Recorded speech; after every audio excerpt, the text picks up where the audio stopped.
Hello and welcome back to the channel. Well, Crown came through, finally got our parts. They actually came in today. I was quite surprised. Here's our rebuild kit for the tilt column.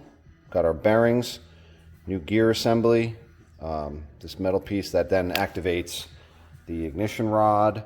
Got a new horn button, the turn signal assembly. Inside of here is the new ignition switch, and then we've got a new key tumbler and keys. So we're going to get started on reassembling this. Yeah, this is all disassembled, cleaned out, so we're going to have to reassemble things. Here's the old gear assembly. Pops right off of this piece here. Gonna work through step by step, getting this thing back together, reassembled, bearings in it, and so we can then get this thing completely back together. All right, go ahead and get set up. All right, so the first thing I did was put this ignition rod back in. You can see it goes right into the groove.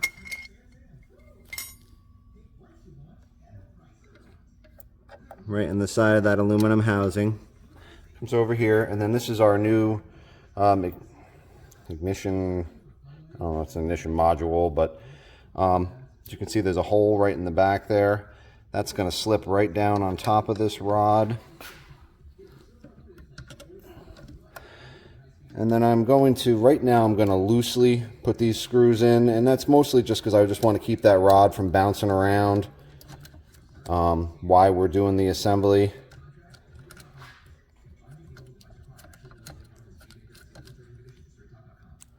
I'm not going to snug them down fully yet.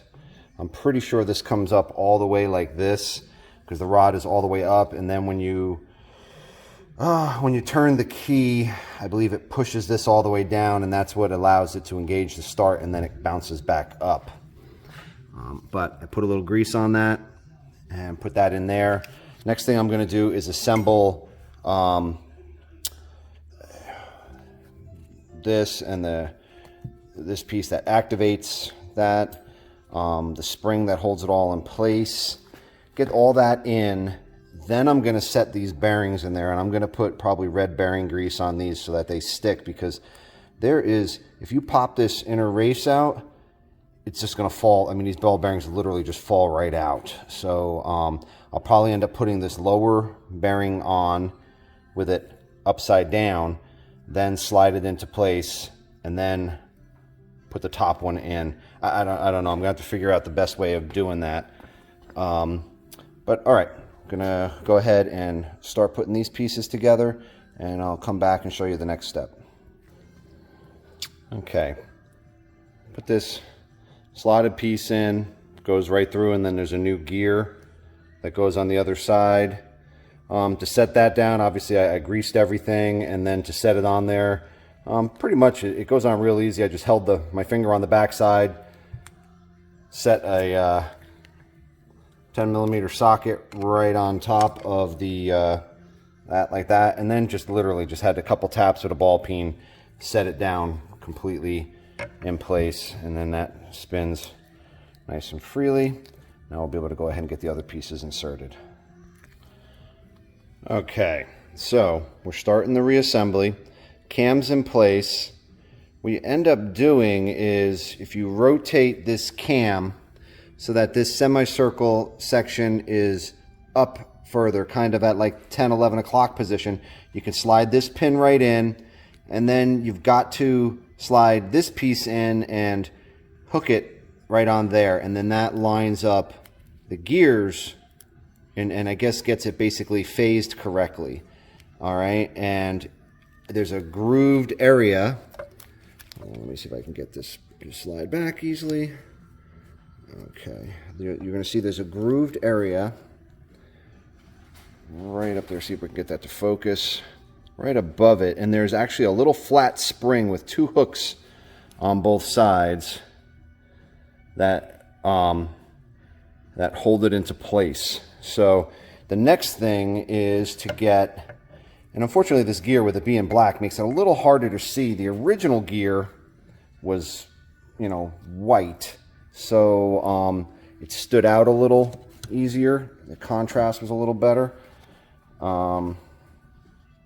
So with this white gear, when we put this next spring in, there is space in the gear here that we have to get the spring into place. It also hooks onto this rod, this pin down in here, and then comes up and then screws in up top here. So I'm going to get that in place, and then I'll show you as in detail as I can how it went in. Okay, got that in. It was definitely not an easy thing to do. What you end up doing is, I mean, fortunately, both these pieces, you know, don't you know, flop around too much, but you basically got to work it into here, which I kind of brought it in sideways, managed to get the hook to slide onto there, and then bent it a little sideways to get the other piece up into the wheel there. It goes there, and then it lays right in, and then it attaches up top here with this screw. The next piece that goes in there is this piece here, which again is, I believe it comes in like this, and so I'm going to go ahead and put this down so we can get this laid in there. And then at that point, we should be ready to put the bearings in and then go ahead and actually mount this onto the steering column. All right. So all the pieces are in. Next thing I'm going to do is put the bearings in. Just so everybody knows, anybody who's doing this hole where your adjuster goes in for your lever would go in for the tilt to be able to activate the tilt. Just so you know, that's a 1/4 thread. Mine couldn't get my lever to start in there. There was no lever in there when I got it, so I'm assuming, but it had to retap it. It's 1/4. So I cleaned that up. Now it screws right in. All right, so that's in place. My next step, I believe, is I'm going to put my bottom bearing in. I'm going to, that's this one here. It's the bigger of the two, or the bigger inner diameter of the two, because that's going to fit up in this position, up into there. All right, and then basically this ridge right here on the shaft becomes the inner race for that. So it'll basically end up going on in this manner. So I'm going to put that in there so that then I can, you know, I'm going to use some red and tacky to make sure that those stay in place, and then slide that on. I'll have to then, in order to get this to go in, you're going to have to activate your tilt mechanism to lock those teeth in there. Then you'll put your side pins in, and then once that's in, then you could put the top bearing. Well, the top bearing could probably wait till the end, but then you'd then put the inner spring in, this spring, which is what actually controls that tilt mechanism. When you release it, it'll spring it up, and you pull it down. All right, bearing is in. Got it pretty well greased in there. Got some extra grease packed up in above it. And so I believe the next step is going to be to go ahead and put the adjuster in, and because you got to be able to open up those two hooks there and slide it into the tilt mechanism. But at the same time, this piece right here, you have to manage to get that to go onto your ignition rod. So we're going to go ahead, we got to finagle that into there as well. All right, so it's going to go ahead and see how that works out. Okay, so I apologize for not having actual video of me putting that on. It definitely is not, it's hard to video it at the same time unless I had somebody actually holding the camera. I ended up taking the ignition module off just so that that would move, and you can make sure that when you're coming in and sliding it in, and basically I did it with it just flat here, slid it in, slid the shaft up through, had to have this in there. So once I got the end of the piece that hooks onto that shaft, which, let me grab the old one so I can show you exactly where to go. I apologize. There it is. So you got this piece in here. It's you know, engaged into this gear. Sits like this, and then the other end of it is hooked into the end of this shaft. Okay, and as you can see there, and now it moves. All right, so you got to make sure that that gets hooked onto this as you bring it in, and once you have that hooked on, you'll be in real close, and then pretty much what you can do is then you just pull up on the lever here. So I was able to pull up on the lever, pull it up good and high, and then it hooks right in. And once they're hooked, once it's hooked in there, then you can manipulate it and get the slide pins, these pins that we had to pull out on both sides, tapped in. This side's a little more difficult because you've got to actually move the key release to the side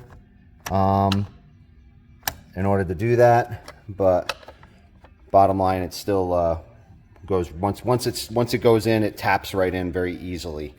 So I'm going to put a little extra grease up in here, and the next step, we'll go ahead and get set up for that, because I think the next step is going to probably be to put this spring back in, and that spring will then be what when you hit this lever, that the wheel springs, pops right up. It pushes right to the all the way up position, and then you got to pull it down to where you want it.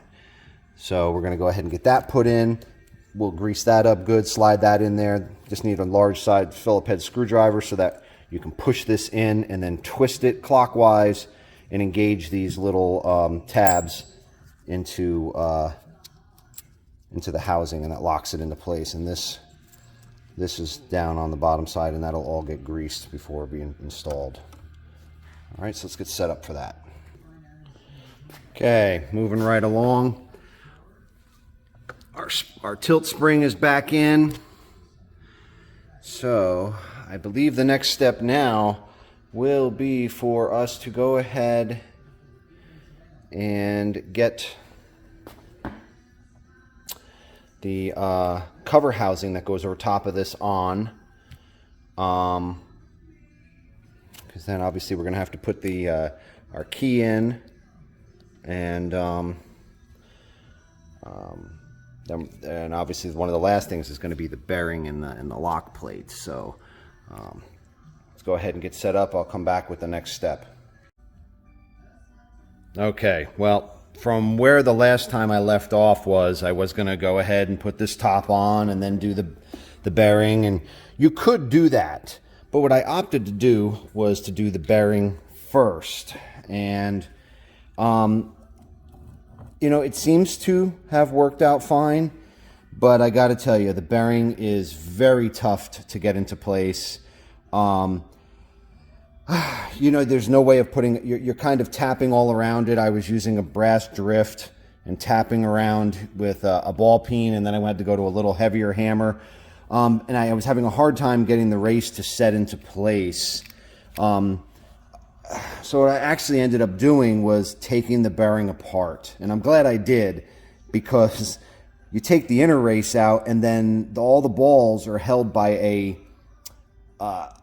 literally a plastic cage, and my plastic cage had split.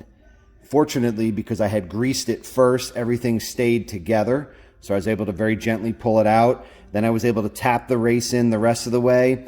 I'm hoping that I have my lower bearing in all the way. It looked like it was. If it's off, it's, I mean, minute 1/16 of an inch maybe, but I won't know until I finish the assembly here. If it does obviously cause a problem or look like it's an issue, then I will be taking this thing back apart and making a different video. But hopefully it all works out good. I don't know if the lower one, there is no inner cage, because the cage is literally on the shaft. There's actually a machined edge on the shaft that becomes like the inner race. So the cage literally rides on that. I'm assuming I probably could have taken the lower one apart the same way I did the upper, but I was afraid of losing all the little tiny ball bearings. In hindsight, now that I know how they come apart, once you put some red and tacky on them, everything kind of stays together. I would have disassembled both of them, sunk the race in, put it back together, then put the cage back in with the ball bearings, then slid it onto the shaft. And actually I would have tapped the top race in as well. And then I would just have to put the cage in with the ball bearings, and then the inner race would have been a lot easier. So those bearings do come apart. Just grease them first with some red and tacky so that the cage and the ball bearings stay together. Right now, I mean, everything moves really nice and smooth. No grinding. Everything's moving real good. So I'm hoping that that as I finish the assembly here, that everything goes together well, and I don't have to, to do that. Just for an example here is the old inner race, and it was just like this. The tapered end goes in. So, because when I took this first apart and you take the that locking plate off, this is underneath that with this in front of it. These two fit together like so, and I guess that just keeps the tension onto the inner race. So just food for thought. So if anybody's doing this, the way I did it was probably ass backwards, and probably not quite the right way. But now seeing how these bearings literally, there's nothing holding them together when you get them. If you turn them the wrong way while you're handling them, you'll spill them all over the place. So if you pack them with some red and tacky, you can then disassemble them and take the cage gently out of the outer race, and tap the cage, the outer race. You can take the cage out and tap the outer race in place on both sides of that inner housing. The bigger one, the one with the bigger inner diameter, is the one that goes on the lower end. And then you can put the cage with the bearings back in, slip it over the shaft, and then same thing. Then on the top, then you would put the cage with the ball bearings, and then the inner, then you would just tap the inner race into place. That's probably the right way to do it. But in hindsight, that's how I would do it again going forward. So anyway, so let's go ahead. I'm going to get set up to continue here. I believe the next thing for us to do is to put our, I believe it's our key switch in is the next thing to do. So let's go ahead and get set up. All right, so lock cylinder is in, okay, and gonna just unlock the key here. Now, what you're gonna find is if you hit the unlock lever, okay, obviously it'll go into the locked position, and then you'll be able to remove your key, but when you are lining this up, there's a little blade in there that's attached to that gear that works this pin, and then it works that piece that pushes this rod for the ignition switch. So to line it up, what I found is you got to push this lever down, and then you can move this rod up, and you can get it so that that blade is in the right position. And then basically, as long as you just line the lock cylinder up and look where the groove is in the back of it, I'll use the old one here as an example. You can see the groove there, and this is the piece that locks it into place in here that you pushed with a small blade to get it out. And then there's a groove in the bottom of this that will line up with this, and you'll push it in and it'll click right into place. And then obviously then you can function test everything, okay? And so there's on, there's run, and you can see our, and then there's our start, and then back. Now mine's a little stiff. Most of the time sometimes it catches a little bit, but I have some grease on that there. I have some more grease in there. I think that's gonna work in as it goes. And then same thing. And this works just like you normally would. Hold on, I'm just gonna put this in place here so you can see the functions. Okay, so when you lock, you hold your lock lever down, it goes right back, and you see this pops up, and that's what this little pin here is what actually goes into one of the circles on the lock plate and locks your steering wheel, and then your key will come out. Obviously, if you push this in, and now you push this in and you push down on the steering wheel lock, you can then go into your accessory position. Oop. Oh, gotta get the key in all the way. There's your accessory position. There's your locked position. On, run, start. And you can see how that popped right back to the correct position. So everything's lined up here. I found that the best way to line up the ignition switch was to have it in the locked position with your rod in the locked position, then line up the hole on the bottom here with the shaft. It'll be almost completely to the far end. Tighten your screws down, and then you can play with it and you can feel it and just make sure everything works. And you might have to adjust the screws and adjust it up or down accordingly. But everything seems to be working there. So next step is going to be, I believe the next step is putting the lock plate and the spring in there that will hold the bearing. That's why I was saying I don't think that lower bearing, possibly the race not being seated, might be off just a tiny bit. I don't think matters because the spring will compensate for that. Bottom line, it'll keep tension in there no matter what. It'll keep tension up on the upper race here, and so everything should be good there. But I'm going to go ahead and get my lock plate tool out. I believe that's the next thing, because then that'll go there. All right, let me review that just to be sure, because it might actually be the turn signal assembly. Actually, I believe it's the turn signal assembly is next. So we're going to get set up to put that in, and then it'll be the lock plate. All right. Turn signal assembly is in. You got to fish that in there. It is definitely tight. Getting it in there, running the wires through, and then putting that in place. There are 3 screws that hold it in. One here, one down here, and one up here. Next step is our horn button, which is right here. Got a new one. Because obviously the other one, the original one, was shot. Get that in place.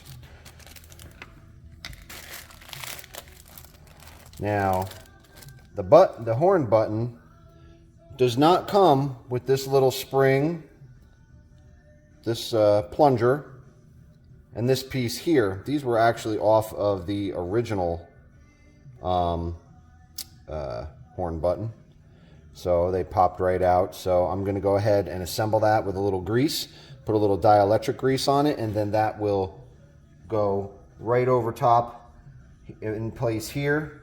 And this will actually slide right in here, and then the locking plate will then go over top of that. All right. Have our horn button assembled. Put a little dielectric grease in there. I'm going to put some dielectric grease on the back, on here, because now we're going to be putting the spring in place, then this, and then the locking plate will be going back on. So I'm going to have to get set up with the locking plate tool, and we'll be able to go ahead and get that in place. That should That will lock this all together. That will lock the bearings in place, lock the steering shaft in place. And then at that point, we pretty much should be done. We got a brand new retaining ring. I just got to go grab the lock plate because that is over where my painted materials were. We can put our turn signal lever in. I could do it after the locking plate is in, but I think I'm going to do it right now. I think it'll be easier. And come back in just a few minutes when we have that set up. All right, so we're going to go ahead and get this set up again. I made a little bit of a mistake before. I had this in here, and then I realized I had my lock plate on backwards. So, have corrected that. That is now on differently. And so again, you still have to line it up with the splines, which is not always easy to do. So I'm going to go ahead and get it lined up, but it does go in that way. I had it this way, which was wrong. So I'm going to go, oh, and when you get this on, before you put your tool on, make sure you put your retaining ring on. This way you can then roll your retaining ring right back to where it locks in, because once you have the tool on and you have this compressed, you will not get that ring on. Okay, I think we are there. So had to fight with it a little bit. I definitely think part of my issue is I'm a little tight when I turn, and I think that is definitely because my bearing was not, I don't think was fully seated on the bottom. So as I explained before, don't be afraid to take these bearings apart. Just grease them with some red and tacky first, then make sure your races are completely set and seated. I'm probably going to disassemble this whole thing again. Everything functions right. The turn signal works fine. The tilt mechanism works. Everything's working as it should. But I don't like that when I spin it, it moves smoothly, and it's got a little catch here and there. So I think something's just not seated right. I think I'm going to order a new set of bearings, disassemble it, and reassemble it. So I will do a follow-up to this video, but what you saw was the the procedure on how you go ahead and reassemble this. It did work. The last thing we have to do is just put this plastic cap back on, which essentially lines right up with the horn button and then presses into place. I'm not going to put that on right now because, again, like I said, I think I'm going to go ahead and disassemble this just to make sure that that bearing is seated. I think I can get the upper one apart, and that race is already in there and good. And then I might even be able to salvage the bearing and then just reseat it. But being that the cage is plastic, I have a feeling they very well could be destroyed. Anyway, I will follow up to this, and I may not publish this until I get it right. So, but I know there's some people that are waiting to see the assembly. Anyway, thank you very much for watching. If you like what we're doing, please like and subscribe. If you have any comments or suggestions, feel free to leave them below. Thank you very much. All right, good morning, and we have an addendum to the assembly video from yesterday. Discovered what my issue was. As you can see that little silver area inside the housing. Apparently when I was putting my locking plate on, my tool might have been a little off center, and it actually bent a portion of the locking plate in just a hair, and it was hitting the housing. So just had to bend it back out a little bit, and now everything spins nice and smooth, no issues at all. Everything's nice and tight, so gonna send it. I think we're good to go. I think this is fully completed, fully rebuilt. Just gotta put this assembly back on, and I'm gonna call this done. Everything function checks, turn signal works appropriately, tilt works appropriately. The key assembly and ignition rod moves appropriately. I think the last thing I got to do is just lock my set screws onto the lower portion of the steering shaft. As you can see, I've got plenty of shafts sticking out here for the lower shaft to grab hold of and lock into place. So we're good there, and I think we are done. Thank you very much. I just wanted to add that to the end of this video. I'm going to go ahead and get this together and get it out there for everyone. Thank you, and have a great day.